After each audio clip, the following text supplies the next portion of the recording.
Amen. J'aimerais ce matin conclure sur ce quatrième principe de la prospérité.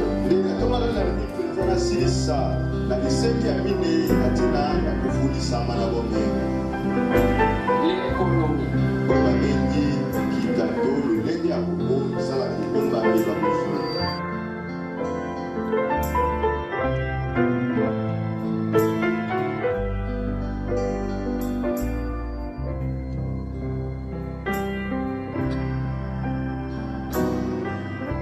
Que le Seigneur vous bénisse.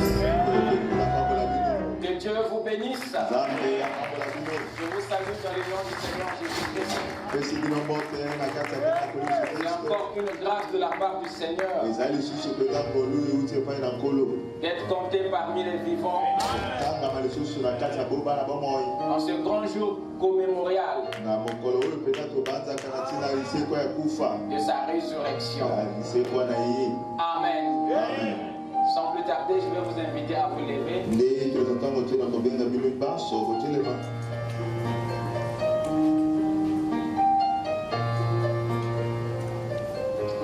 Ouvrez avec moi dans Luc chapitre 15.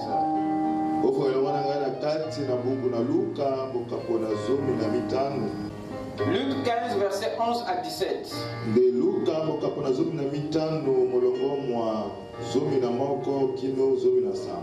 Il dit encore, un homme avait deux fils. Le plus jeune dit à son père, mon père, donne-moi la part de bien qui doit me revenir. Et le père leur partagea son bien. Peu de jours après, le plus jeune fils ayant tout ramassé partit pour un pays éloigné.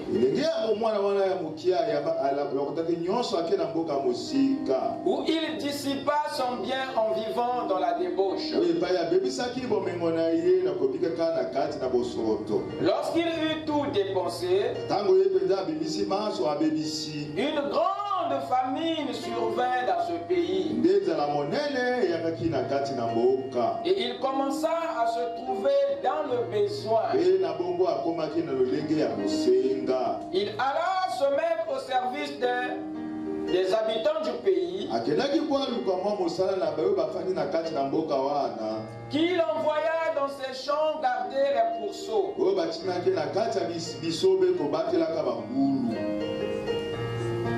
Il aurait bien voulu se rassasier des carouges que mangeaient les pourceaux. Mais personne ne lui en donnait. Étant rentré en lui-même, il se dit, combien de mercenaires chez mon père ont du pain en abondance? Et voici que moi je meurs de faim ici. Amen. Amen. Inclinons nos têtes pour la prière.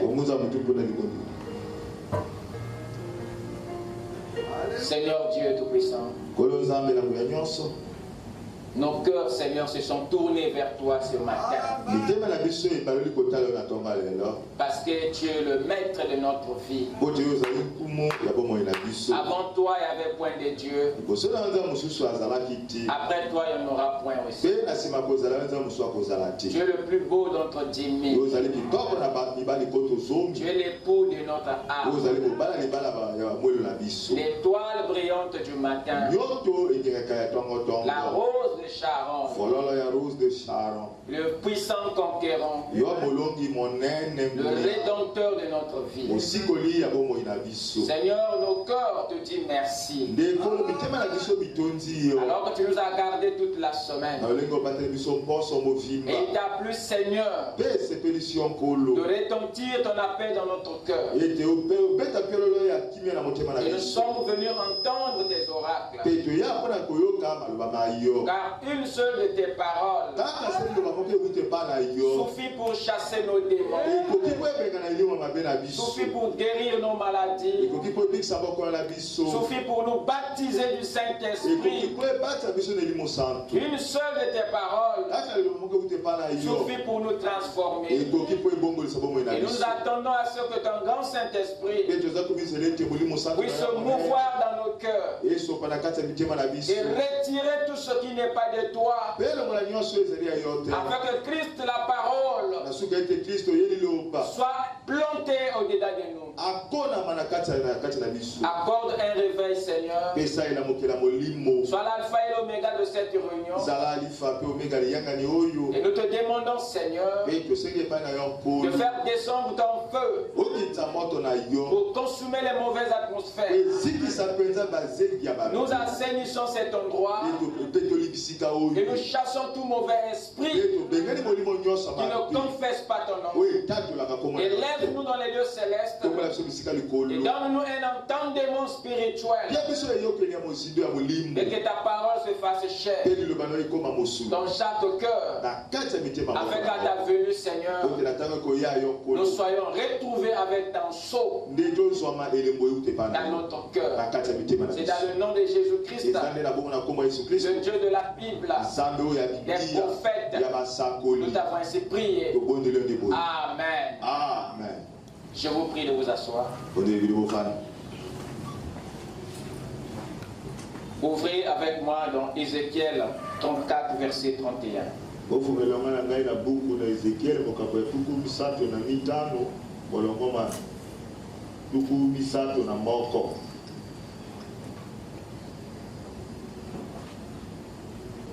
Amen. Amen.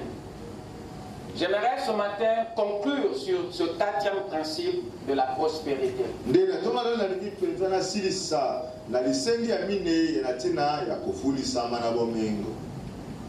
L'économie.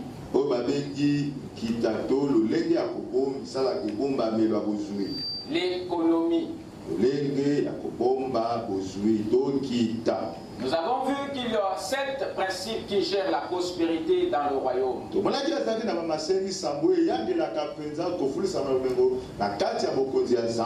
Et Dieu veut que ses enfants réussissent dans la vie au travers de ses lois.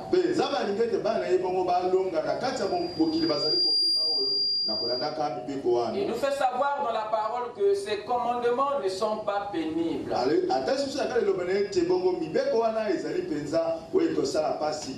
Et il tient à ce que toute richesse des enfants de Dieu repose sur un fondement de 7 principes. Et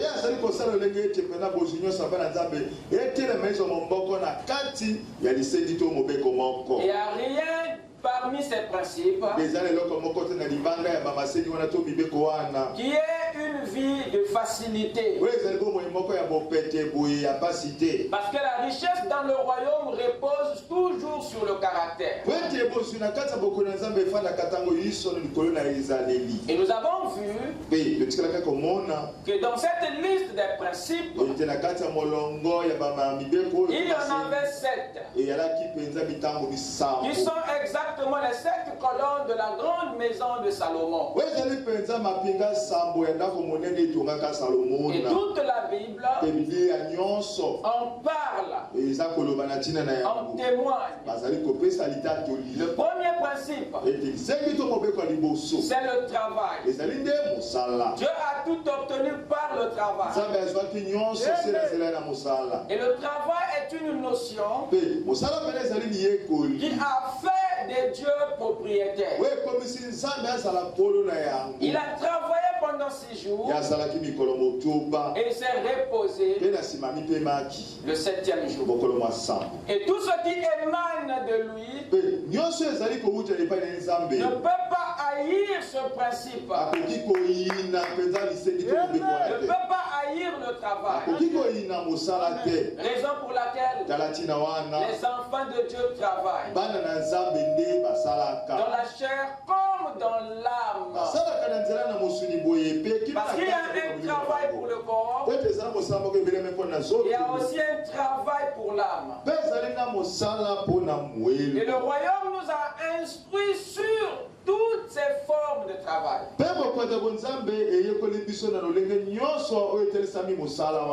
ce matin, j'aimerais insister ou conclure sur le troisième principe de la prospérité qui est l'économie.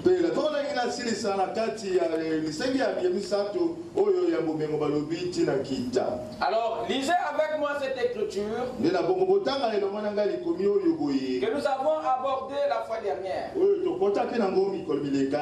Vous, mes brebis, brebis de mon pâturage, vous êtes des hommes. Moi, je suis votre Dieu, dit le Seigneur l'Éternel. Tout ce que Dieu dit cache un message. Et le message de Dieu ne peut pas être décodé par tout le monde. En nous, il y a un équivalent qui nous permet d'entendre non ce que Dieu a dit, mais ce qu'il voulait réellement dire. Parce qu'il y a ce que Dieu dit, il y a aussi ce qu'il veut dire. Et ça nous dit que le message se trouve toujours entre les lignes. Ce qui veut dire que sur la ligne, il y a un message. Mais entre les lignes, il y a un autre. Et ce qui explique ce qui est sur la ligne, c'est ce qui est entre les lignes. Il y a donc un message dans le message. Est-ce que je parle à quelqu'un? Amen. Alors il n'est pas donné à tout le monde d'entendre. Si vous n'avez pas de quoi au-dedans de vous pour décoder. Est-ce que vous êtes avec moi? Lorsque Dieu nous compare aux brebis, ce n'est pas seulement à cause de leur douceur. Ce n'est pas seulement pour leur innocence,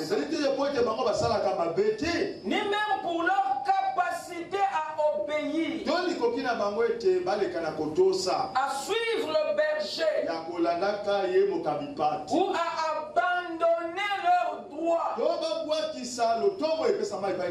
Dieu ne nous compare pas aux brebis que pour ces qualités-là. Il n'y a pas que ça qui intéresse Dieu. Il n'y a pas que ces qualités-là qui poussent Dieu à nous comparer aux brebis. Dieu nous compare aux brebis pour une qualité que beaucoup ne perçoivent pas. Il y a bien autre chose dans tout ce que Dieu apprécie chez la brebis. Leur capacité à garder, leur capacité à économiser, leur capacité à conserver ce qu'elle reçoit pour la consommation. Les brebis font partie des rares espèces de la nature qui ne peuvent pas digérer, sont d'abord emmagasinés. Ils font partie des rares espaces qui ne peuvent pas consommer, sont d'abord mettre de côté ce que Dieu leur donne pour la consommation. Ils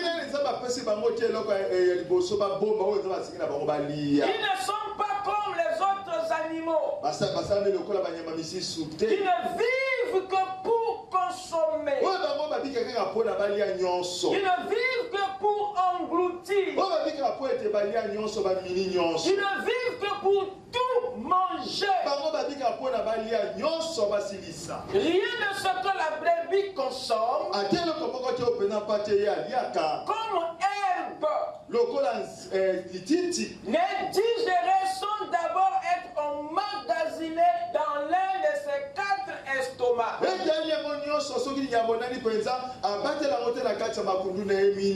Aucun des ruminants, aucun des brebis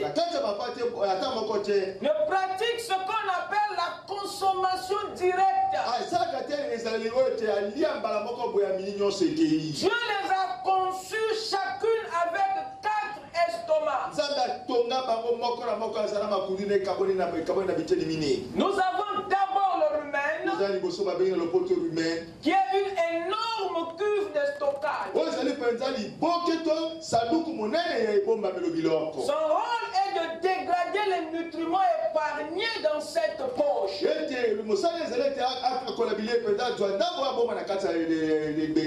ces aliments qui viennent ici, elles sont traités par la fermentation. Sont entretenus par la fermentation.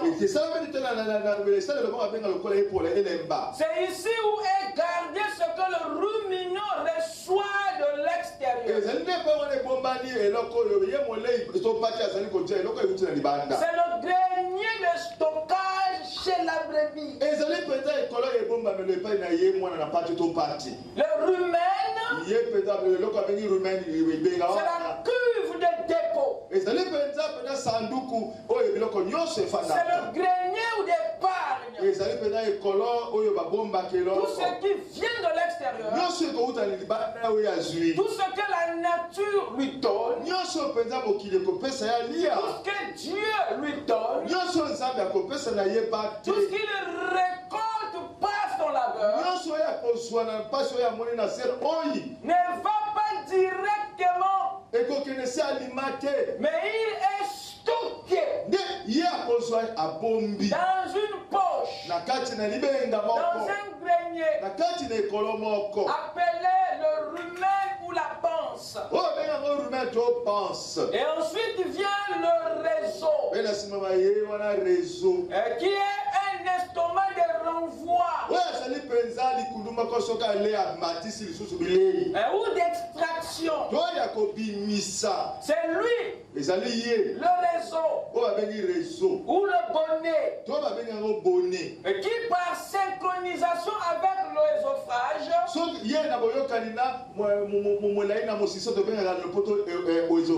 crée des contractions gastriques qui renvoient les brins d'herbe emmagasinés dans la panse. Donc le bonnet renvoie grâce à ces fortes contractions. Lui il renvoie au rumen les brins d'herbe vers la bouche pour être à nouveau mastiqué. Ensuite vient le feuillet, qui est un estomac de filtration ou d'assimilation des nutriments. C'est dans le feuillet ici où les nutriments sont retirés des aliments.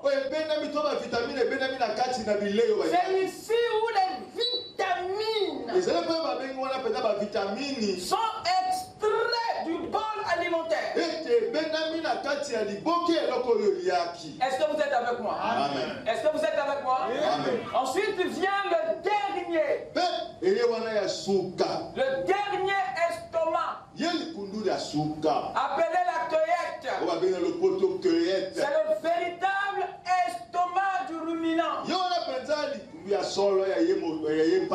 C'est ici où les aliments qui avaient échappé à la fermentation du rumen sont digérés grâce au sucre gastrique.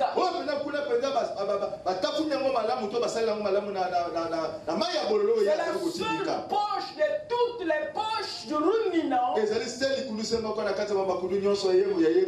qui sécrète un taux plus élevé de sucre gastrique. C'est la cueillette, la dernière poche, le dernier estomac de la brebis qui exerce la véritable digestion. C'est le seul estomac de tous ces estomacs qui est proche de l'estomac humain. Alors c'est 4 poches, c'est 4 estomacs dont cet animal a été placé pour nous donner aussi un message. Et tous ces estomacs symbolisent quelque chose. Si Dieu nous compare aux brebis, si Dieu compare son troupeau, son église, composée d'hommes et de femmes, si Dieu nous compare aux ruminants, ce n'est pas pour votre laine, ce n'est pas seulement pour le lin, ce n'est pas seulement pour notre capacité à abandonner, à suivre, mais si Dieu nous compare au troupeau, c'est à cause de toutes les vertus et qualités de cet animal. Dieu s'attend à ce que nous ressemblons parfaitement aux ruminants.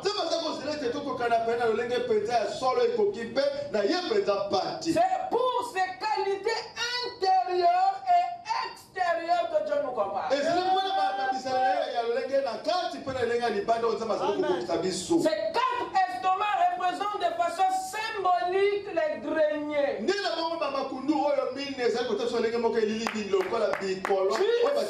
Si tu es un véritable agneau du Seigneur, si tu es véritablement une brebis du Seigneur, tu dois forcément avoir ces 4 estomacs. Par sa constitution, Dieu nous montre que la brebis ne vit pas seulement pour digérer, ne vit pas seulement pour manger, mais Dieu nous montre par ceci que la brebis est une créature qui vit aussi pour emmagasiner ce qu'il reçoit. Alors si cela est le cas, beaucoup de croyants doivent subir une opération chirurgicale. On doit rentrer en chacun d'eux pour voir si leur physionomie spirituelle correspond à ceci. Est-ce que quelqu'un me suit? Amen. Il faut que tu aies un endroit pour garder. Tu dois avoir un grenier de stockage. Tu dois avoir un chapitre de conservation. Tu dois avoir. Et tout ceci, ce sont des formes, des comptes, des chapitres, des greniers.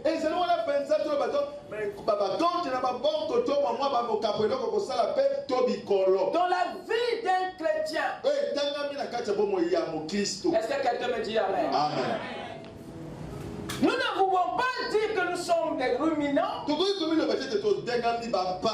sans hériter ses qualités. Le ruminage est le caractère des êtres économes. Quelqu'un peut dire Amen? Amen. Est-ce que vous dites Amen? Amen. Amen. Voilà à quoi nous ressemblons. Voilà à quoi Dieu s'attend. Que nous soyons le reflet parfait de son troupeau de brebis. Or, nous comprenons par ceci que le ruminant pratique l'épargne en lui.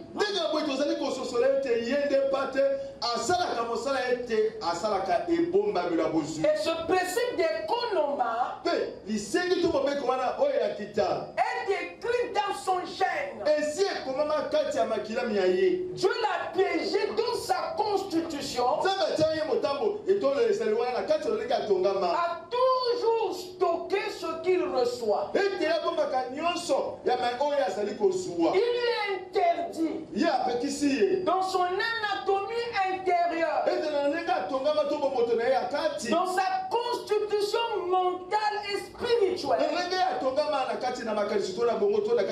il lui interdit que tout aille directement dans le ventre,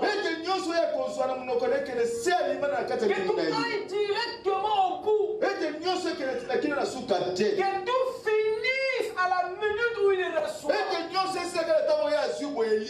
Il faut que ce qu'il reçoit soit géré et stocké quelque part. Ce qui veut dire que mon frère, ma soeur, il faut qu'il y ait le rumen chez toi. Alors si tu n'en as pas, c'est très dangereux. Est-ce que vous dites Amen? Amen. Est-ce que vous dites Amen? Lorsque tu reçois ta récolte, dans la distribution, tout ne doit pas seulement aller à la digestion. Tout ne doit pas seulement aller à la popote. Mais quelque chose doit aussi être épargné. Il vous a interdit autant qu'enfant de Dieu de n'avoir qu'un estomac de consommation, sans avoir un autre pour la conservation. C'est un principe qui est écrit dans le ruminant. Et le ruminant spirituel ne peut pas être écarté de ce principe. Pour ressembler au brebis dans la forme et dans le fond. Est-ce que quelqu'un peut dire Amen? Amen. L'épargne est le réflexe des ruminants et la vie des brebis. C'est le comportement des sages ou des hommes prudents. C'est le principe de vie de ceux qui savent lire les saisons. La Bible dit que les fils d'Issachar, les fils d'Issachar avaient l'intelligence des temps pour savoir ce que devait faire Israël. Ils avaient le savoir des temps pour savoir ce qu'il faut faire à chaque saison. Et lorsque vous êtes en été, lorsque vous êtes dans la moisson, c'est une saison, c'est un temps. Et si vous êtes un ruminant, vous saurez que pendant la moisson, il faut amasser, il faut stocker, il faut emmagasiner. Parce qu'aucune saison ne demeure éternelle sur la terre. La Bible dit chaque chose a un temps. Il y a un temps pour chaque chose. Ce qui veut dire que même ta galère, même pour un temps, même des fois la bénédiction vient pour un temps. Mais le problème ici est de savoir si en dehors de l'estomac de la consommation, si en dehors de la cueillette, tu as aussi le rumen pour garder. Est-ce que vous êtes avec moi? Et cette sagesse est ce qui se trouve dans les ruminants spirituels. Les enfants de Dieu savent que les temps ne sont pas stables. Il peut neiger demain, il peut changer ce soir. Alors ce que Dieu lui donne, il le répartit en fonction des greniers qu'il y a en lui. Est-ce que vous êtes avec moi? Amen. Vous dites Amen. Amen. Vous dites Amen. Amen. Alléluia. Ecclésiaste 10, verset 16 à 17. Malheur à toi, pays dont le roi est un enfant, et dont les princes mangent dès le matin.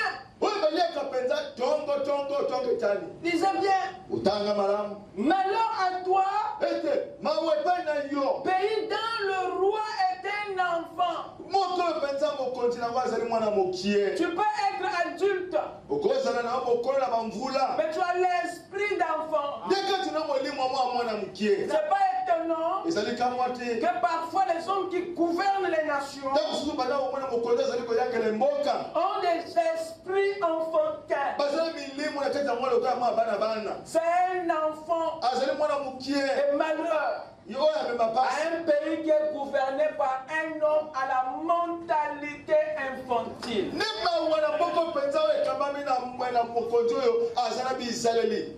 Et vous connaissez le comportement des enfants vis-à-vis de la nourriture. Il dit dans les princes mange dès le matin. Heureux toi, pays dans le roi est de race illustre, dont les princes mangent mais en tout convenant pour soutenir leur force et non pour se livrer à la boisson. Manger dès le matin ici est un langage qui évoque une consommation rapide, une consommation très tôt, une consommation très vite, des ressources que vous disposez à peine gagnées, aussitôt fini. C'est ça, manger dès le matin, aussitôt obtenu, aussitôt terminé, aussitôt fou. C'est ça la mentalité d'un enfant. Alors malheur à ce pays dont le roi est un enfant, dont le comportement ressemble à celui-ci. Et votre âme est le roi. Ton âme est le roi qui règne sur un royaume qui est l'esprit et le corps. Alors si l'âme n'est pas instruite, si l'âme n'est pas enseignée sur les lois de la conservation, alors vous terminerez sans attendre tout ce que vous recevrez de Dieu. Vous allez engloutir sans conserver. Amen. Amen. Heureux toi le pays dont le roi est de race illustre et dont les princes mangent au temps convenable. Manger au temps convenable évoque une consommation responsable.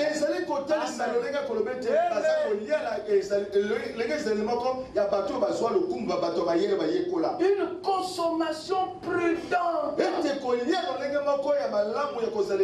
qui tient compte du lendemain.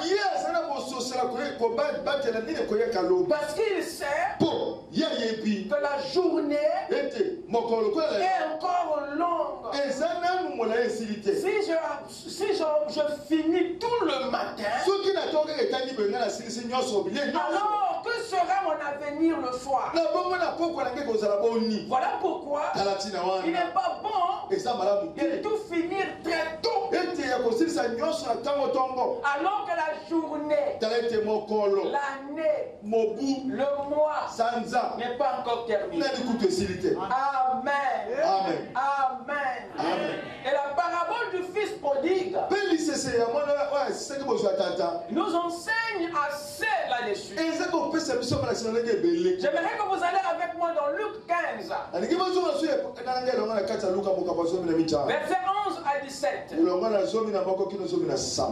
homme avait deux fils. Vous êtes avec moi? Est-ce que vous êtes là? Amen.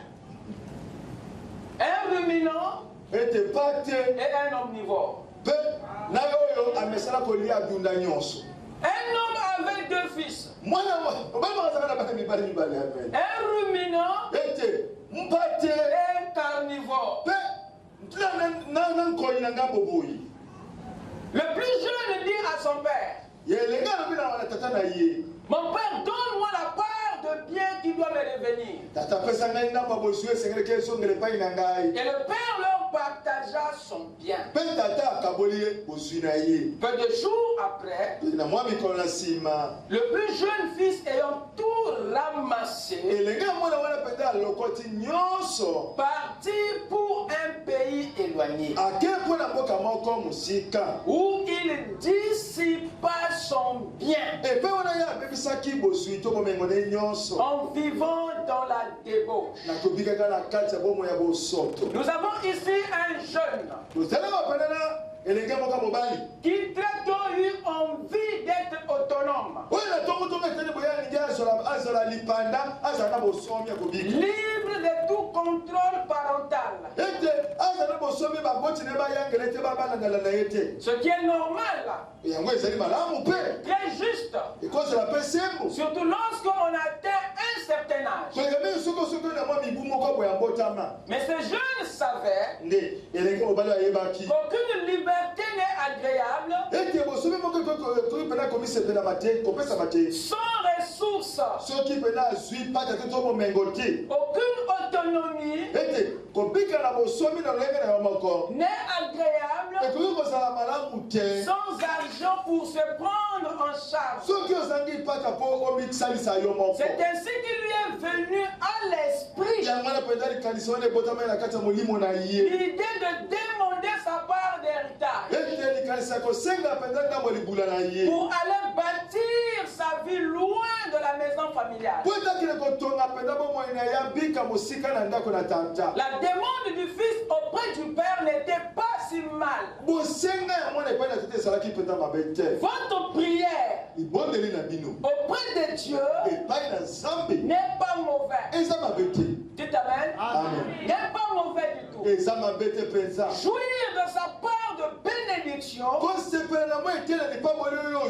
n'a jamais été contraire à la parole. Jouir de son héritage n'a jamais été une pensée que Dieu réprime. D'ailleurs, chacun de nous a sa part de bénédiction auprès de Dieu. Tu as ta part auprès de Dieu. Il faut simplement avancer et le demander. Et c'est en ordre. Est-ce que vous êtes avec moi? Amen. Donc la requête du fils auprès de son père n'était pas mauvaise ou illégale. N'était pas mal aux yeux du père. Mais qu'est-ce qui était mauvais dans cette affaire?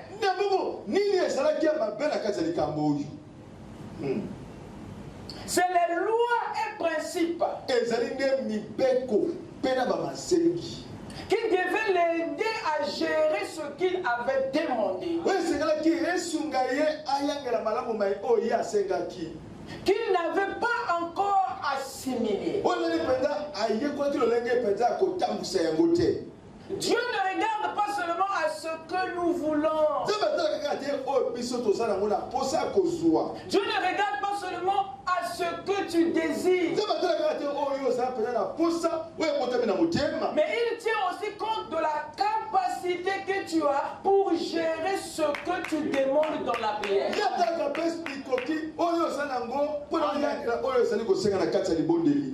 Vous êtes avec moi? Amen. Des fois nous demandons quelque chose que nous n'avons pas encore la capacité de gérer. Le désir, l'envie, la convoitise peut pousser quelqu'un à demander quelque chose qui ne sera même pas géré. Et ce fils était dans cette condition. Il aimait la bénédiction. Il est même allé demander ça à Dieu.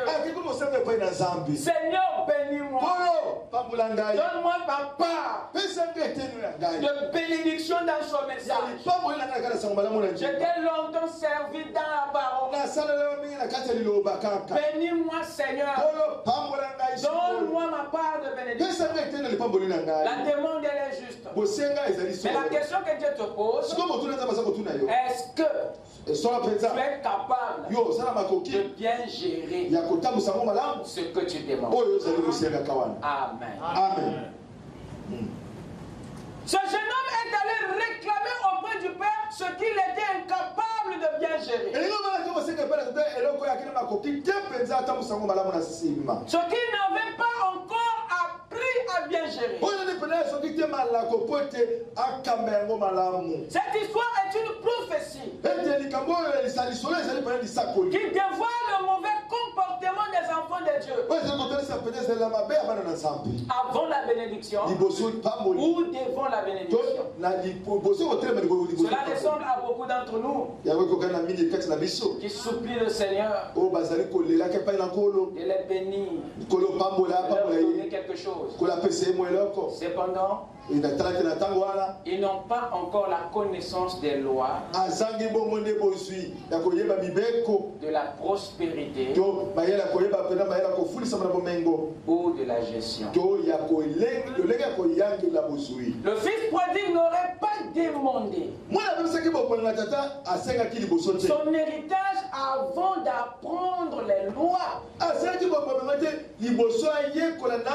Il avait fait prospérer son père dans la région. Parce que si ce père était arrivé en mesure de les partager l'héritage,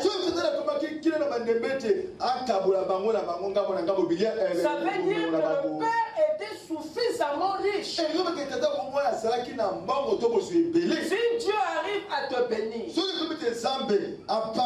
à bénir son église, à bénir son peuple qui est partout sur la terre, c'est qu'il est suffisamment riche. Avez-vous étudié? Avez-vous appris les lois qui ont fait de Dieu prospère? C'était là la question. Le fils devait étudier, apprendre dans la maison du Père quelles sont les lois qui a fait du Père riche. Les apprendre, les assimiler, les maîtriser, les connaître, ensuite faire la demande, demander la bénédiction, demander sa part d'héritage, parce qu'on est déjà mûr pour le gérer. Et beaucoup d'entre nous les chrétiens, nous courons après la bénédiction, nous courons après la prospérité, sans avoir appris les lois qui entretiennent, qui maintiennent cette prospérité. Voilà pourquoi rien ne dure entre nos mains. Je te bénis aujourd'hui. Demain tu te retrouves main vide. Parce que tu n'as pas appris les lois qui maintiennent et qui gèrent les bénédictions. Est-ce que vous êtes avec moi? Amen. Est-ce que vous êtes avec moi? Amen. Dieu a donné la loi à Israël. C'est pourquoi Israël apprenne à gérer les bénédictions de Dieu par la parole. Une mauvaise gestion des bénédictions de Dieu feront place à la malédiction, feront place au fléau. Donc notre incapacité à gérer est l'une des choses qui fait que Dieu retient parfois nos bénédictions. Et jusqu'à ce qu'ils se rendent compte que nous avons suffisamment appris les lois par nos échecs, à ce moment-là, il permet, il lâche. Quelqu'un peut dire Amen? Amen. Donc ce fils prodigue devait en fait s'enquêter d'abord ce que papa savait comme principe, ce qui avait rendu le père prospère, avant d'aller réclamer sa part d'héritage. Et ça nous revient à nous les enfants de Dieu. Et cette histoire révèle simplement ce que nous, les enfants de Dieu, faisons des fois dans notre marche, dans notre vie de tous les jours. Ce qui tient la bénédiction de Dieu dans notre vie, c'est la connaissance des lois pour l'entretenir. Sans cela, notre héritage disparaîtra même avant le lever du soleil. La connaissance des lois est ce qui maintient ou entretient notre prospérité. Vous êtes avec moi? Amen. Est-ce que vous êtes avec moi? Amen. Prenons la suite de l'écriture. Lorsqu'il eut tout dépensé, une grande famine survint dans ce pays. Et il commença à se trouver dans le besoin. Il alla se mettre au service d'un des habitants du pays, qu'il envoya dans ses ses champs garder les pourceaux. Il aurait bien voulu se rassasier des carouges. Mais personne ne lui en donnait. Arrêtons-nous un instant. Cette partie de l'écriture révèle un défaut dans le caractère de cet enfant.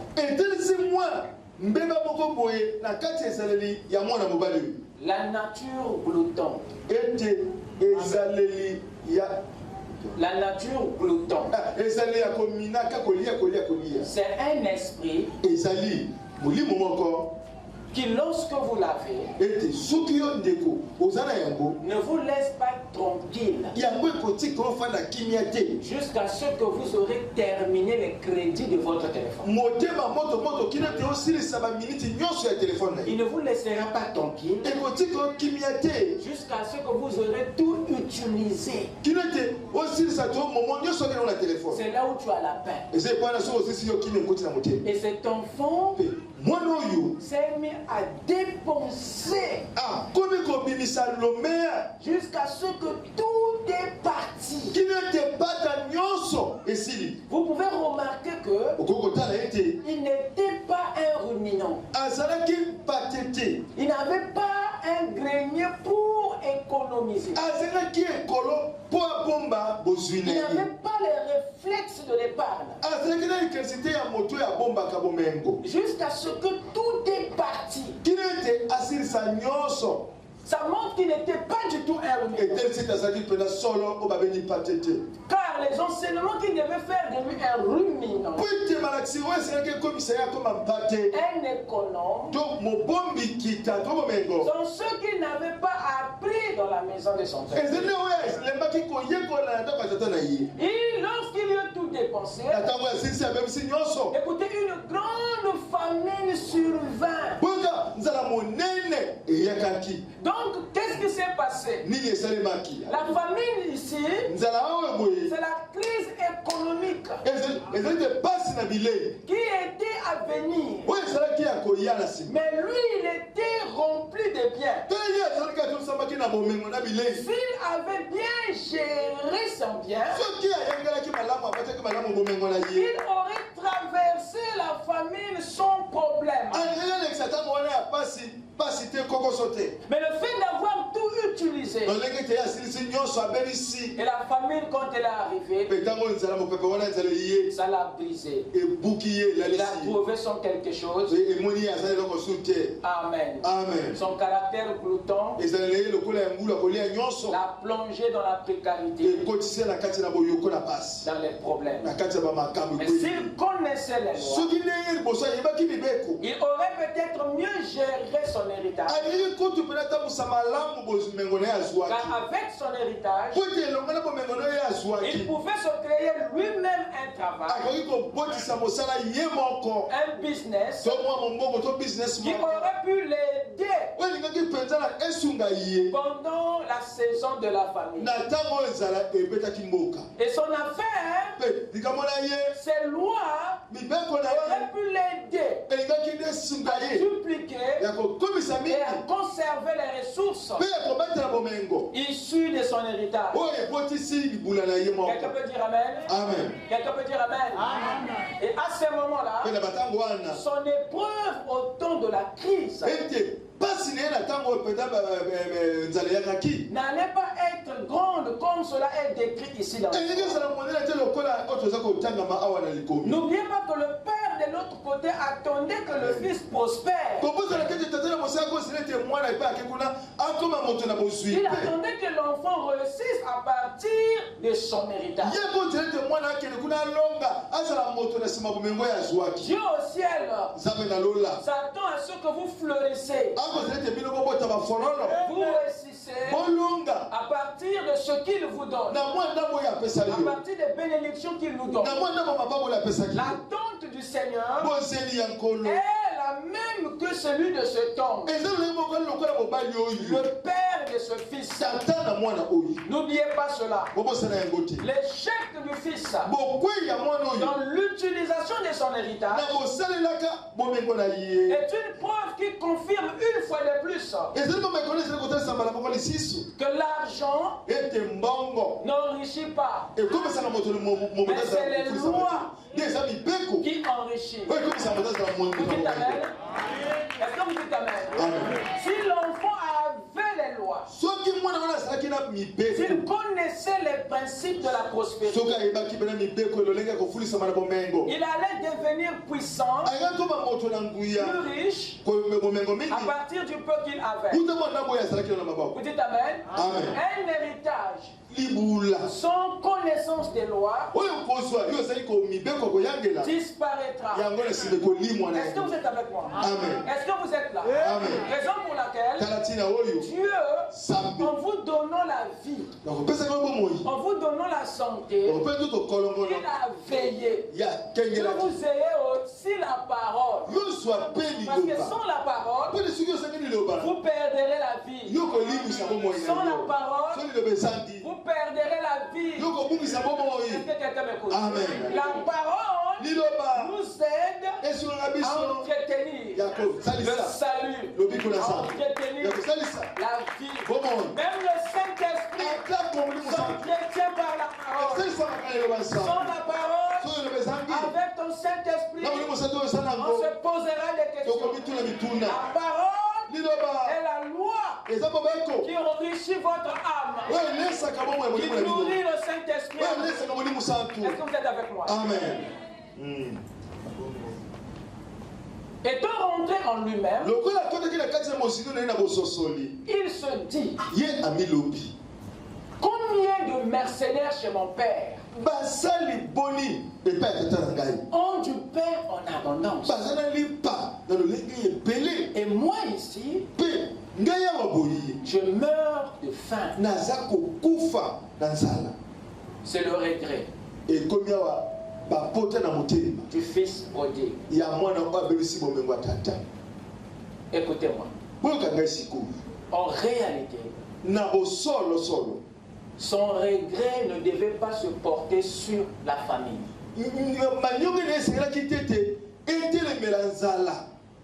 Parce que ici vous remarquerez que le souvenir est venu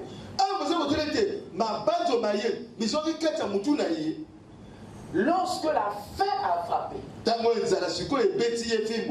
En réalité, ce n'est pas la famille qui devait le condamner.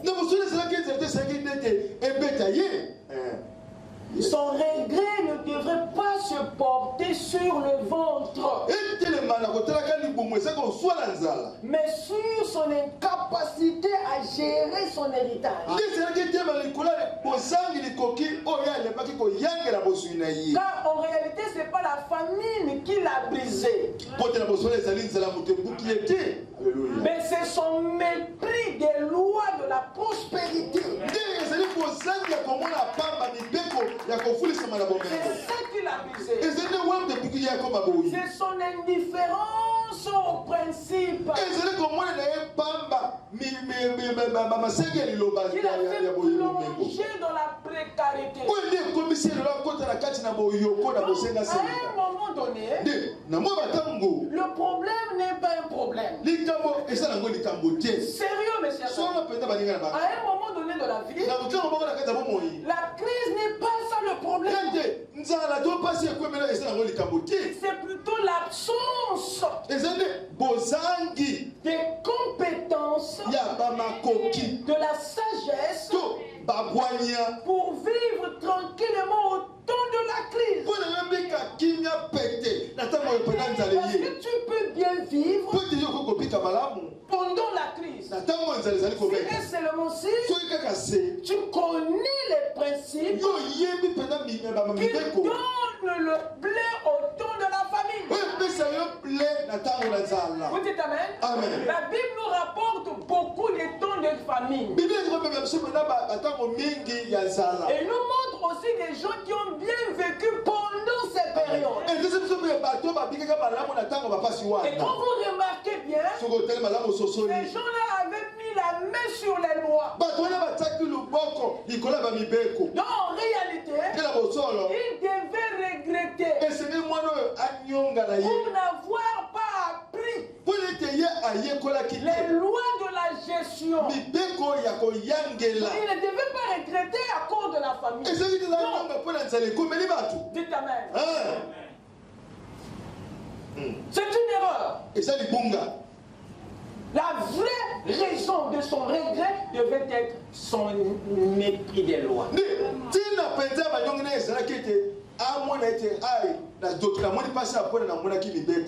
fille avait appris les lois.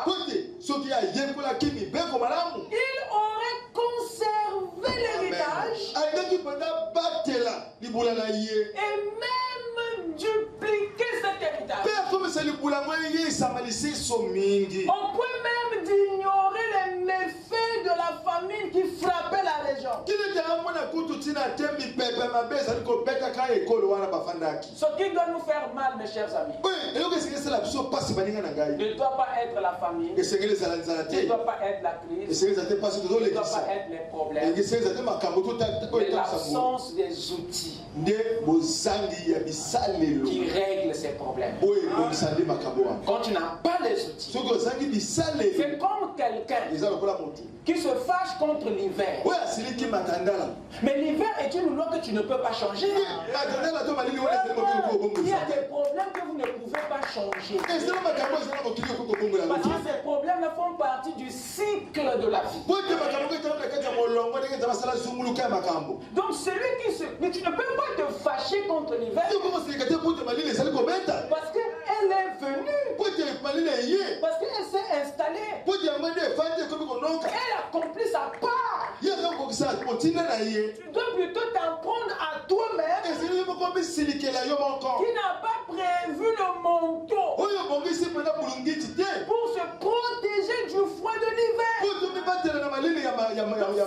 pas la saison qui est un problème, mais c'est toi. Ton ignorance aux lois de la protection qui t'a exposé à la saison. Est-ce que je parle à quelqu'un? Amen. C'est là le problème. Parce que si vous maîtrisez les lois, vous découvrirez avec moi qu'aucune saison n'est mauvaise. Même celle que le monde appelle une mauvaise saison, en réalité, c'est une bonne saison. C'est les hommes qui sont mauvais pour n'avoir pas prévu de quoi se protéger dans la saison. Vous dites Amen.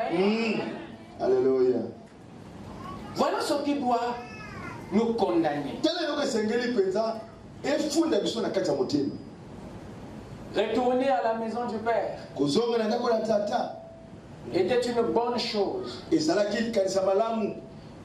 Mais apprendre les lois qui a fait prospérer le Père dans les affaires est mieux qu'un simple retour à la maison. Qu'est-ce que je veux dire? Nous avons ici un jeune homme qui s'est dit en lui-même, qui s'est condamné, qui a eu des frustrations pour n'avoir pas bien géré, pour son ignorance. Maintenant remarquez, il décide de repartir. Mais ce n'est pas le retour qui va résoudre le vrai problème de cet homme. Retourner, c'est bien. Mais il peut y avoir un retour sans pourtant réparer l'ignorance des lois. Sinon l'histoire se répétera. Supposons qu'il repart dans la maison du Père pour attendre une nouvelle bénédiction. Pour attendre la dernière part de son héritage. S'il repart que pour ça, sans pourtant apprendre les lois qu'il a fait perdre le premier héritage. S'il ne repart pas pour apprendre les lois, il ne s'enrichira pas. L'histoire se répétera. Il y a des gens ici qui ont été bénis et qui ont saccagé la bénédiction et qui ont du mal à relancer. Pourquoi? Parce que le ciel sait que l'apprentissage des lois n'est pas encore terminé. Et Dieu veut se rassurer cette fois-ci que nous sommes repartis dans la parole pour apprendre les principes qui nous a fait tomber dans la Très bien. Repartons pour apprendre et non pour attendre une nouvelle bénédiction. Parce que quand elle viendra, elle doit trouver le fondement des lois afin que l'usage soit parfait cette fois-ci. Quelqu'un peut dire Amen. Amen. Et le fils prodigue ici est le type de l'église qui a réclamé que la bénédiction, alors que dans le royaume, dans la maison du Père, il n'y a pas que la bénédiction, il y a aussi les lois. Mais l'église s'est empressée vers les dents et parler en langue sans prendre l'enseignement. Quand ils étaient allés dans les âges, ils ont perdu. Le diable a contrôlé les dents. Et ils n'ont plus de quoi pour se relever. Parce qu'ils ont oublié que ce n'est pas les dents qui peuvent mettre le diable. C'est la parole qui peut mettre le diable. Maintenant, Jésus n'a pas vaincu Satan par les dents dans le désert. C'est grâce à la parole qu'il a vaincu le diable. Est-ce que vous dites Amen? La parole est au-dessus du don. C'est la parole qui dirige le don. C'est la parole qui peut corriger un prophète. Je peux entendre la Aimez la bénédiction. Aimez la bénédiction. Demandez-la même dans vos prières. Mais rassurez-vous que vous avez les principes. Vous connaissez les lois pour la gérer, l'entretenir. Vous dites Amen? Amen.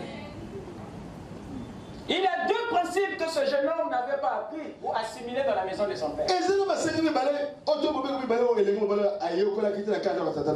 La conservation et l'investissement. Voilà les lois qu'il n'avait pas appris. Son cœur envisageait trop la bénédiction. Et il n'a pas eu une place pour apprendre comment conserver cette bénédiction une fois donnée.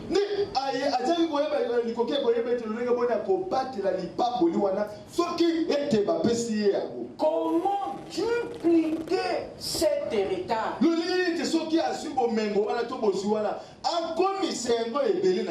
Une fois que cela m'est donné, Dieu attend à ce que vous conservez les bénédictions qu'il vous donne. Que vous vous comportez de façon à les multiplier. À susciter dans le cœur de Dieu le désir d'ajouter encore. Voilà les lois qui auraient pu aider ce jeune homme au temps de la famille.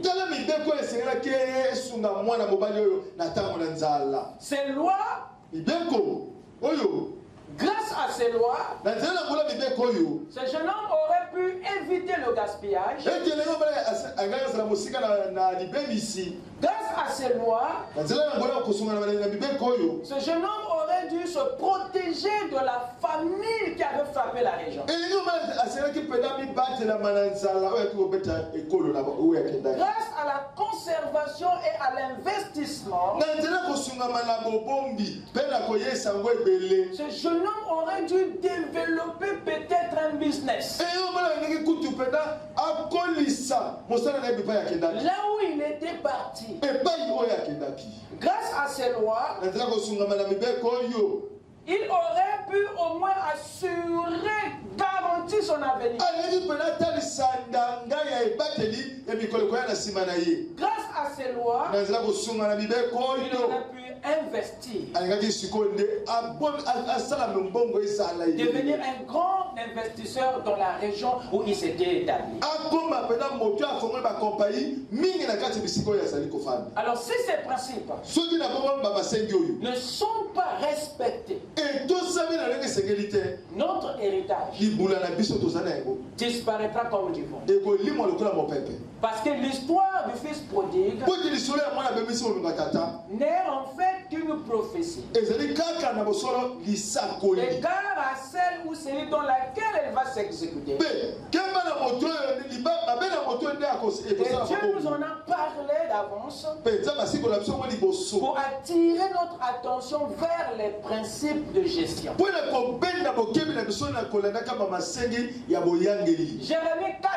Jérémie 17, pardon, verset 4. Il est dit ceci: tu perdras par ta faute l'héritage que je t'avais donné. Tu perdras par ta faute. Dieu ici n'accuse pas le diable. Dieu ici n'accuse pas la famille. Oh, je suis envoûté. Oh, j'ai des jaloux. Tu as perdu ou tu perdras par ta faute. Dieu nous rend responsables de notre échec. Et ceci, cette perte, est due par le mépris des lois. Tu perdras par ta faute l'héritage que je t'avais quoi donné. Je t'asservirai à ton ennemi dans un pays que tu ne connais pas. Car vous avez allumé le feu de ma colère, il brûlera toujours. Donc Dieu sait que nous sommes aussi responsables. Alors cet esprit qui consiste à voir le diable, les sorciers partout, est une fausse couverture. Frère Branham a tranché cette affaire. Il dit l'ennemi de Branham, c'est pas le diable, c'est Branham lui-même. Et il faut d'abord entrer en soi, voir ce qu'on a ignoré. L'échec passe par les lois que vous ne maîtrisez pas. Osée 4, verset 6. Mon peuple est détruit parce qu'il manque la connaissance. Donc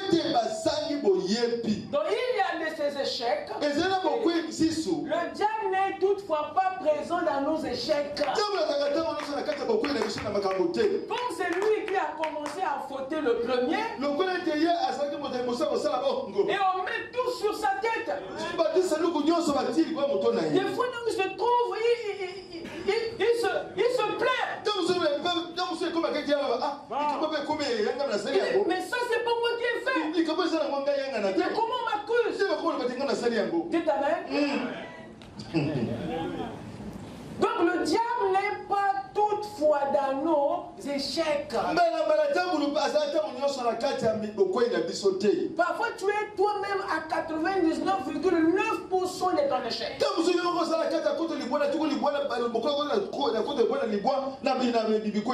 Mon peuple est détruits. Pas parce que le diable les a attaqués, mais parce qu'ils manquent la connaissance.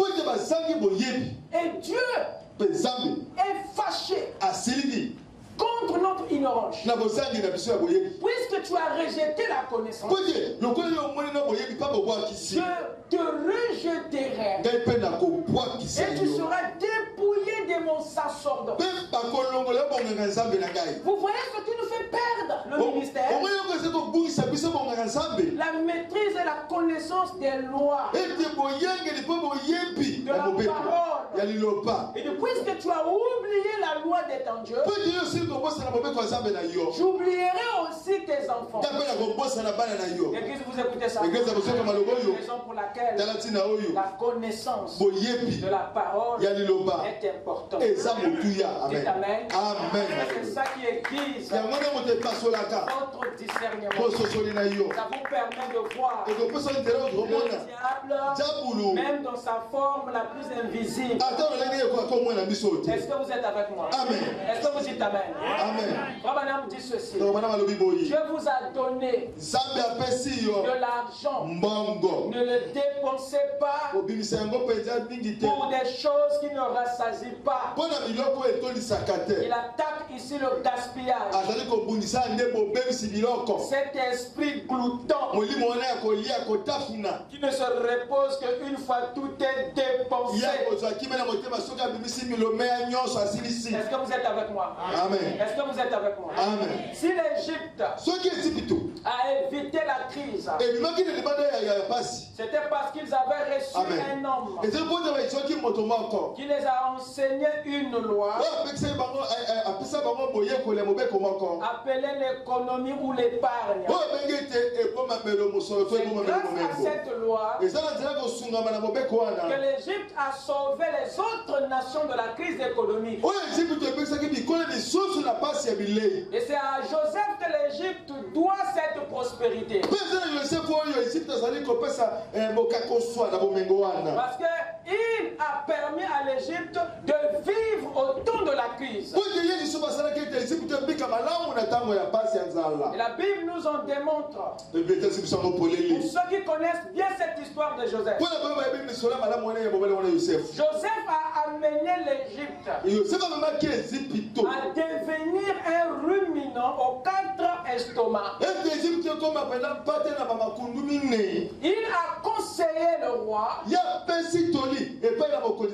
à se doter non seulement des greniers de consommation, mais aussi des greniers de conservation. Et toute une partie des récoltes devait être emmagasinée. Donc Joseph a conseillé Pharaon à avoir un rumen. Et quand ce pays s'est mis à économiser chaque mois, chaque année une partie de leur production, quelque chose de grand s'est produit. Le compte d'épargne de l'Égypte devait énorme. Le trésor public de l'Égypte était rempli de fonds. Et quand la crise est venue, le portefeuille de l'Égypte n'avait pas subi des dommages. Au contraire, tous les pays environnants arrivaient en Égypte pour acheter du blé auprès de Joseph. Car la famine était forte dans tous les pays. C'était une crise mondiale. Mais la sagesse d'un fils du royaume a protégé une puissance contre la famine. Et le Joseph de la Bible est typifié par toi parce que la même sagesse qu'il avait inspirée est la même qui est dans le message que tu écoutes. Et si cette sagesse est appliquée dans dans ta vie, tu apprendras à contourner toutes les crises de ta vie. Est-ce que quelqu'un peut dire Amen? Amen. Mais il y a un fait que l'histoire de Joseph nous révèle. Lorsque Joseph avait révélé l'épargne à Pharaon,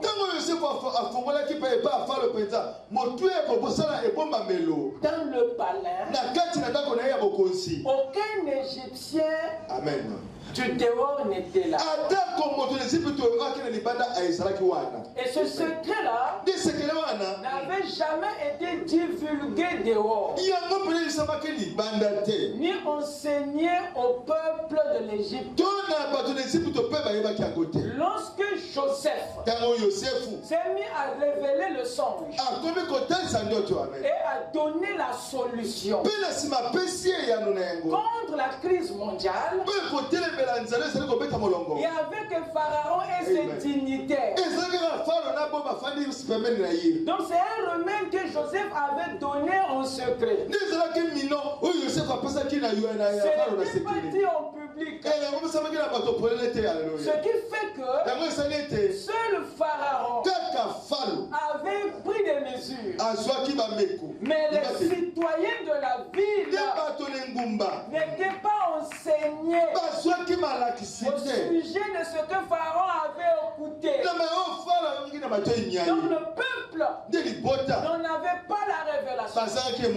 Voilà pourquoi les Égyptiens, le peuple, les croyants, les membres d'église n'avaient pas su comment gérer les récoltes que Dieu leur donnait au temps de la bénédiction. Parce qu'ils n'avaient pas l'information sur l'économie. Parce que cette information, Joseph ne l'avait pas prêché en public. Ce qui amène la délivrance, Dieu ne le dit pas parfois en public. Est-ce que vous êtes avec moi? Alléluia. Il y a des choses que Dieu dira quelque part, mais qui n'arriveraient pas ailleurs. Mais remarquez, mes chers amis, très peu de gens avaient su ce qui allait arriver et ce qu'il fallait faire au temps des vaches grasses. Car Joseph, j'insiste, n'avait pas enseigné les Égyptiens. Il avait seulement enseigné les chefs d'État. Alors quand la famine est arrivée en Égypte, alors les Égyptiens étaient surpris parce qu'ils n'avaient pas appliqué le secret de Joseph. Raison pour laquelle ils se sont vendus. Parce qu'ils n'avaient pas pris les mêmes précautions. Ils mangeaient leur récolte. Ils consommaient leur production. Ils vivaient comme auparavant. Ne sachant pas que les temps ont changé, il fallait modifier son comportement pour avoir quelque chose au moment de la crise. Et quelqu'un peut dire Amen. Amen. Est-ce que vous dites Amen? Yes, sir. Joseph avait épargné le blé, pas pour le peuple en réalité, mais c'était pour le roi. Amen. Et le peuple, s'ils avaient l'information, peut-être chacun allait se mettre à pratiquer l'épargne. Mais quand la crise est arrivée, alors le peuple était à court. Alors ils étaient obligés d'aller vers Joseph, vers le roi, et le roi leur envoya vers Joseph. Qu'est-ce qui s'est passé? Le peuple s'est vendu à cause du ventre pour n'avoir pas appliqué le troisième loi de la prospérité. Et cette année d'abondance, Il y au pays d'Égypte s'écoulait. Et les 7 années de famine commencèrent à venir. Ainsi que Joseph l'avait annoncé. Il y eut famine dans tous les pays. Mais dans tout le pays de l'Égypte, il y avait du pain. Quand tout le pays de l'Égypte fut aussi affamé, le peuple cria à Pharaon pour avoir du pain. Pharaon dit à tous les Égyptiens, allez vers Joseph et faites ce qu'il vous dira. La famine régnait dans tout le pays. Joseph ouvrit tous les lieux d'approvisionnement et vendit du blé aux Égyptiens. La famine augmentait dans le pays d'Égypte. Et tous les pays en arrivaient en Égypte pour acheter du blé auprès de Joseph. Car la famine était forte dans tous les pays. Ce que vous lisez ici, dans la Genèse, n'était en fait qu'une prophétie. Des temps modernes aujourd'hui. Suivez-moi bien, je vais terminer. La famine qui avait été annoncée en Égypte au temps de Joseph,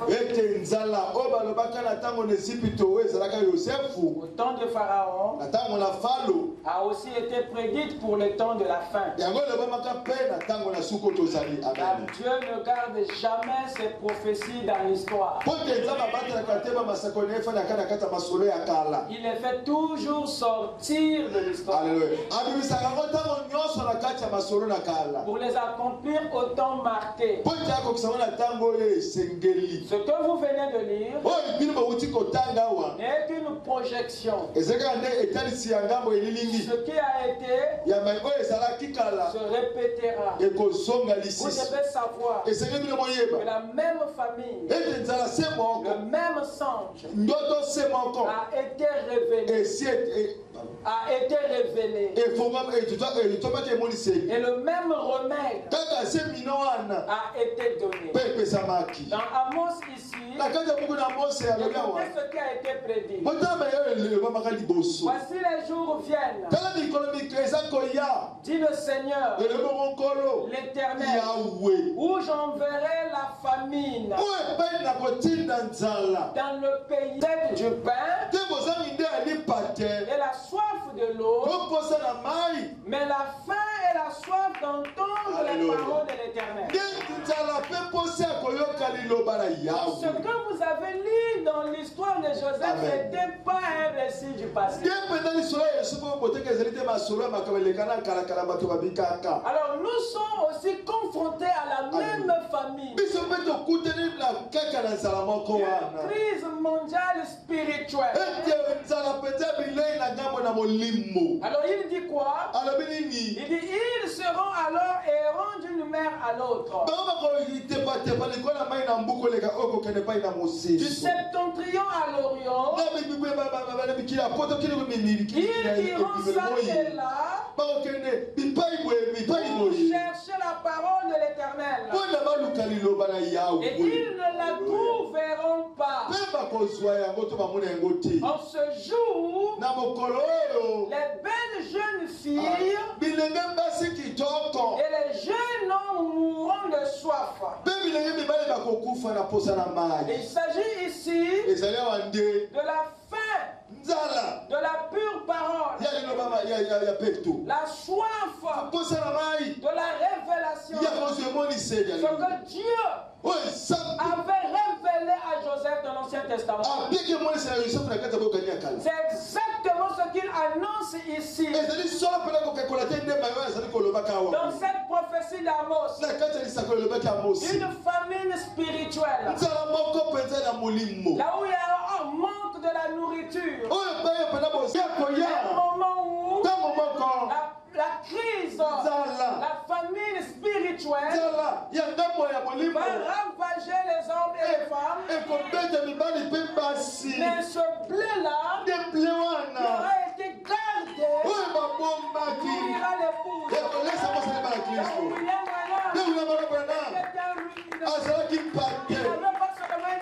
Pour consommer,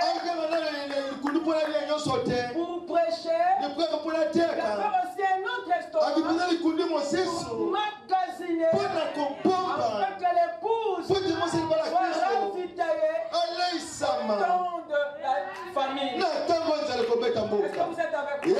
Si aujourd'hui nous pouvons entendre la parole, nous pouvons écouter les sons, nous pouvons écouter les profondeurs. Le pasteur William Branham, le Joseph d'aujourd'hui, a gardé le grain, il est en train de nous nourrir aujourd'hui. Et ce travail se fait dans la continuité. Aujourd'hui, avec la voix de Dieu, Joseph Branham continue la commission. Voilà pourquoi l'épouse n'est pas dans la galère. Vous vous rappelez ce son que j'avais eu?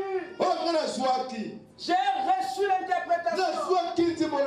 Là, retourne là-bas et on magasine la nourriture.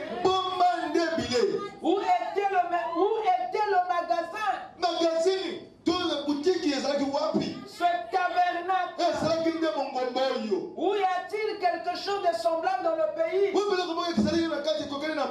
N'importe où. Ici dans les environs.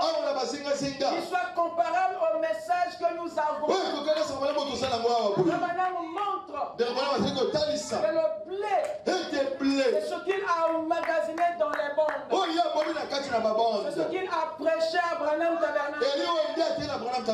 Où pourriez-vous aller pour trouver ça? Ce n'est dans le message. Se trouve le bon blé. Continue. Indiquer quelque chose qui soit comparable n'importe où ailleurs. Où se retrouve là-bas dans les credos dénominationnels. On se retrouve là-bas bien loin du nom du Seigneur. On se retrouve là-bas bien loin de ces autres choses. C'est ici que la nourriture a été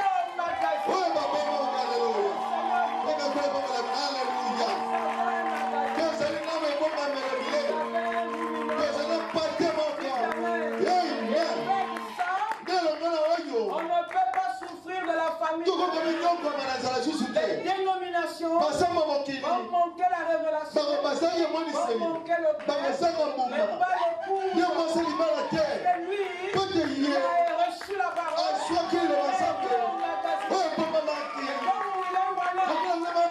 reçu le mandat d'emmagasiner la parole dans les bandes. Lui, à son tour, il n'a pas fait comme Joseph. Il a seulement parlé au roi et au dignitaire. Non, monsieur. Il n'a pas seulement parlé au prédicateur. Il a aussi ordonné à l'église. Il a aussi gardé la parole. Et nous magazine dans les bandes. Les Branham nous donnent l'ordre. Aussi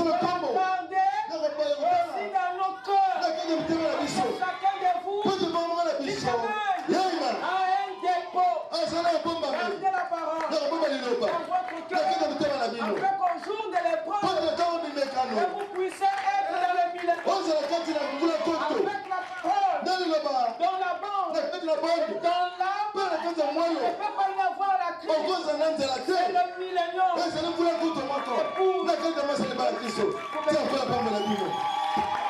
Alléluia. Yes, sir. Dieu vous bénisse.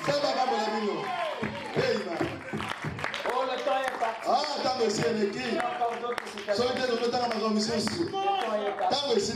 Amen. Yes, sir. Amen. C'est la fête. Amen. Ce que Joseph a fait en Égypte, sur le plan national, William Branham le fait à 2 niveaux. Yes. Il a fait dans le message. Il le fait aussi dans l'individu. La voix de Dieu, c'est un grenier. La voix de Dieu, c'est mais votre âme, c'est un autre grenier. Lui, il a gardé la parole dans la bande pour que vous la preniez de là et l'emmagasinez dans votre âme. Vous dites Amen. Parce qu'au jour de l'épreuve, c'est pas la bande qui sera là, c'est toi qui seras en face de l'épreuve. Il faut manifester ce qui a été emmagasiné. Parce que tu es un ruminant. Et l'estomac, le rumen, est-ce que vous dites Amen? Ok, Dieu vous bénisse. Merci. Amen. Prenez au moins ça. Alléluia. Dans la plus grande bataille jamais livrée. C'est ce que je dis ce matin. C'est emmagasiner de la nourriture. D'emmagasiner de la nourriture. Pour que vous ayez de quoi manger. Pour que vous ayez de quoi festoyer. Vous avez fait ça? C'est le réveil. Ça a été gardé pour un réveil. Le réveil de l'épouse se fait autour du grain qui a été emmagasiné. Allez la chercher sur vos bandes. Asseyez-vous dans la fraîcheur de la chambre. Peut-être que longtemps après mon départ, voyez-vous, vous souviendrez. Vous vous souviendrez encore de ces choses. Que ces choses sont vraies. Asseyez-vous dans votre chambre et écoutez.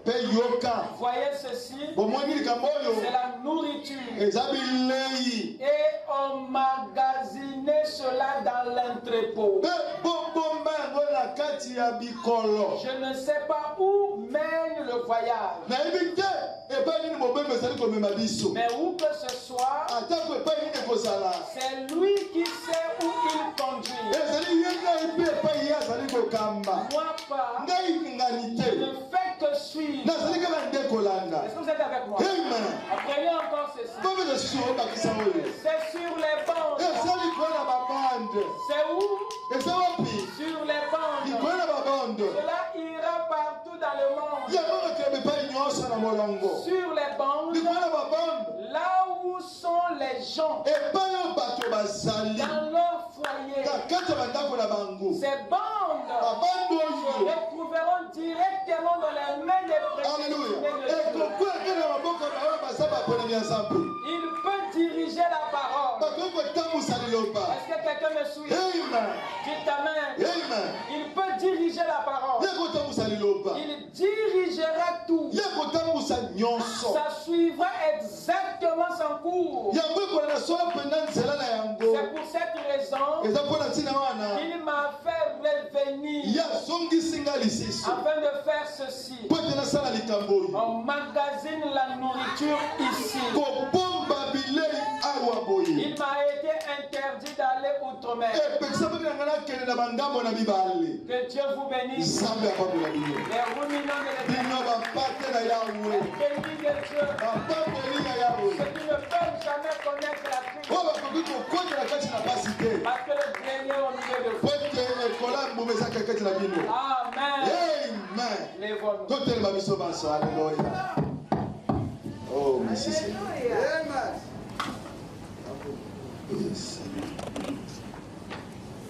perles et de lumière.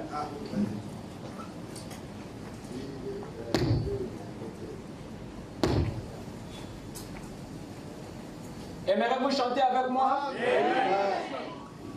Quand le grenier fut ouvert, c'était la joie. Avez-vous déjà vu quelqu'un qui mange le front fermé? Frère Shadrach, ville de paix.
J'aimerais que tu offres une prière à Dieu. Demande à Dieu qui t'accorde la sagesse.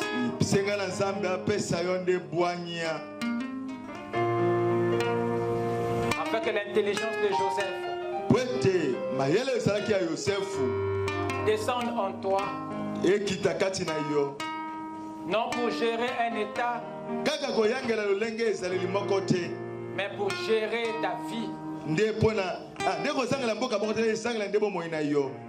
Car tu as un cœur. Tu as une âme qui t'a été donnée. qui est en réalité le grenier de Dieu, qui est en réalité un estomac spirituel, là où tu es censé garder la parole pour que le corps et l'esprit aient la vie. Alors si par erreur tu avais perdu ces bonnes habitudes de garder et de conserver la parole, reviens encore à Joseph, car il t'enseigne le principe de l'économie.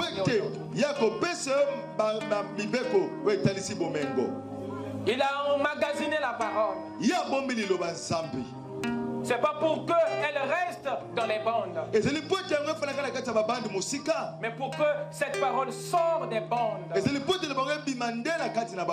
rentre dans une autre bande qui est ton âme. C'est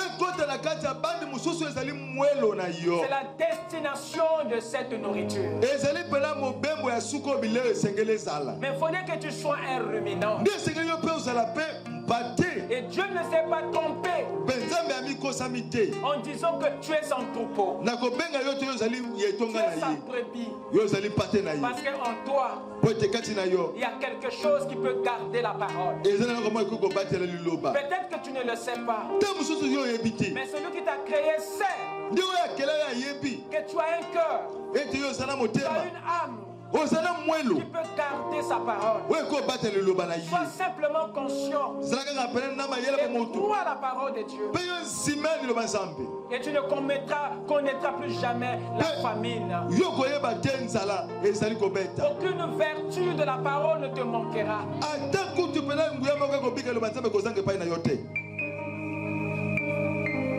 Aucune qualité du Saint-Esprit ne te manquera. Si tu recommences à épargner la parole de Dieu dans ton cœur, médite-la jour et nuit. C'était le conseil de Dieu à Josué. Et avant de quitter la terre, Jésus a dit: si vous gardez mes commandements, alors j'habiterai en vous. Et moi et le Père, nous viendrons s'installer en vous.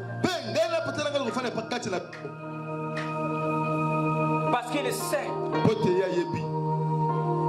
que son troupeau ne vit pas que pour vivre,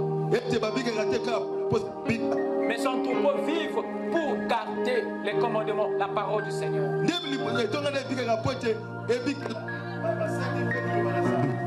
Alors si tu as perdu cette habitude,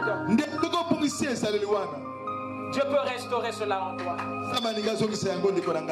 Parce qu'il n'a pas une autre demeure. Dieu n'a pas un autre grenier. Il n'a pas un autre trône pour s'asseoir. Sinon dans ton cœur, dans ton âme. Alors parle-lui, mon cher. Parle-lui, ma soeur. Dans la sincérité de ton cœur. Prions le Seigneur.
Unis dans la foi.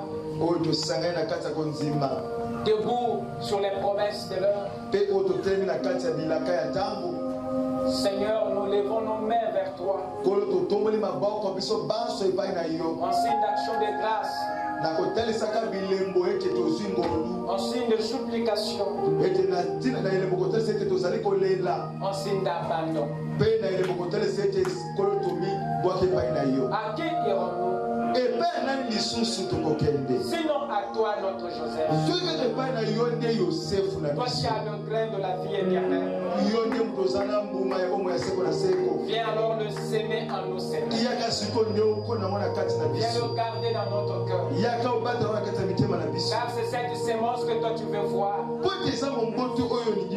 Dans ce temps de ténèbres. Seul le grain verdira. Seul le blé verdira. Parce que c'est la race supérieure. Seigneur Dieu, tu nous as retirés des familles. Tu nous as retirés des églises. Tu nous as appelés du monde pour nous rassembler sous la parole. Christ notre chef. Nous demandons, Seigneur, que tu puisses, Père bien-aimé, faire de notre cœur ton lieu d'habitation, ton lieu de demeure. Ne nous quitte plus jamais, Seigneur. Nous voulons marcher avec toi. C'est pourquoi, Père bien-aimé, nous nous remettons entièrement à toi. Seigneur, s'il y a eu des faiblesses, puisses-tu les transformer en force. Là où nous avons été fragiles, comme le fils prodigue, relève-nous, Seigneur. Restaure-nous, Seigneur. Et fais de nous des véritables ruminants qui seront fidèles à ta parole. Il va devoir la garder, même dans les tribulations, même dans les crises, même dans la famine, afin qu'elle nous fasse vivre et que nous remportons la victoire nuit comme jour devant les épreuves. Seigneur, nous sommes à toi. Il est plus tard que nous le pensons. Mais nous avons besoin de toi, notre soleil, pour éclairer la vie de tout un chacun. Oh Dieu, que ton ange puisse tenir chacun par la main.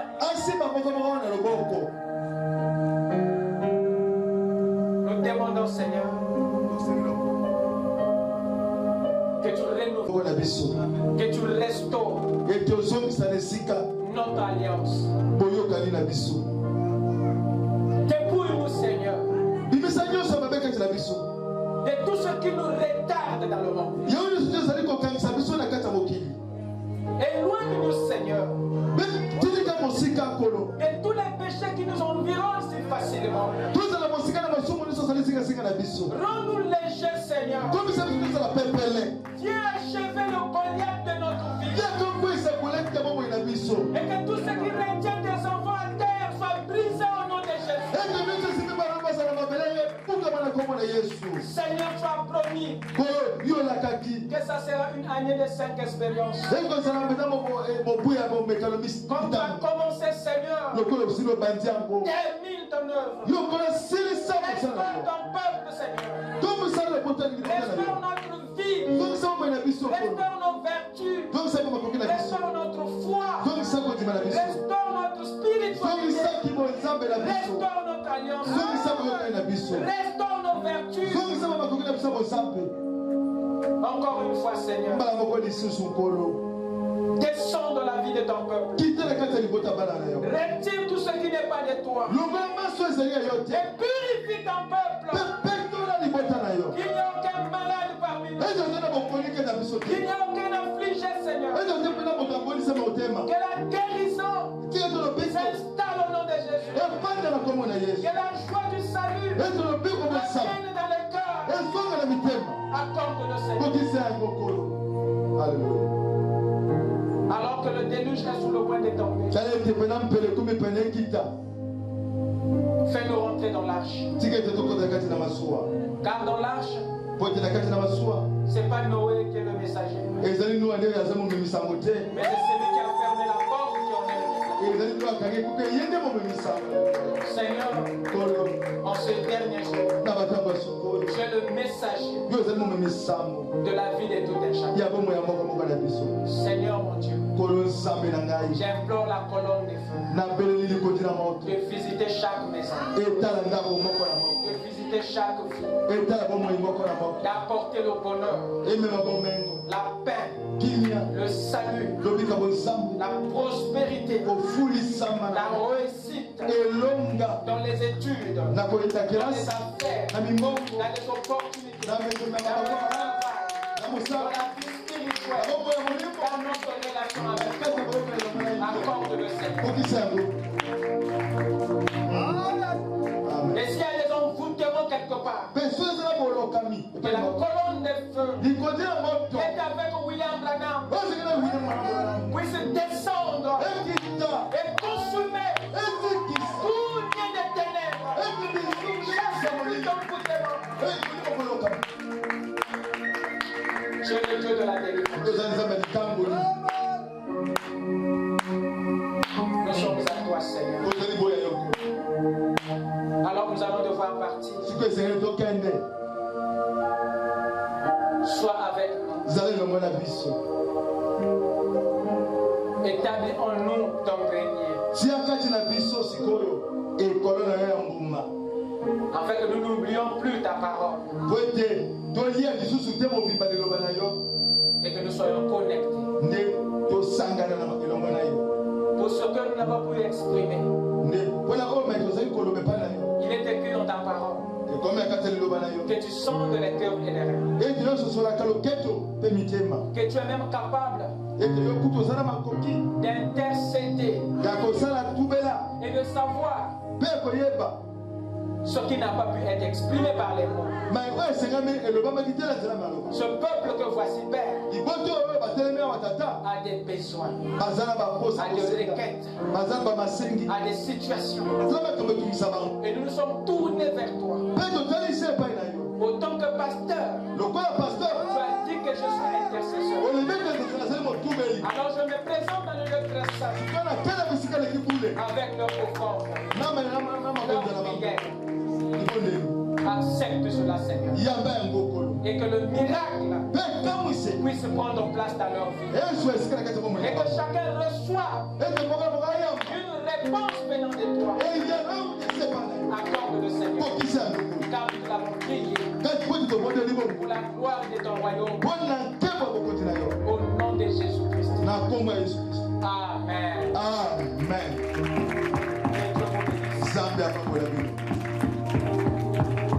Allez dans la paix du Seigneur. Amen. Allons revoir mercredi. Shalom. Shalom.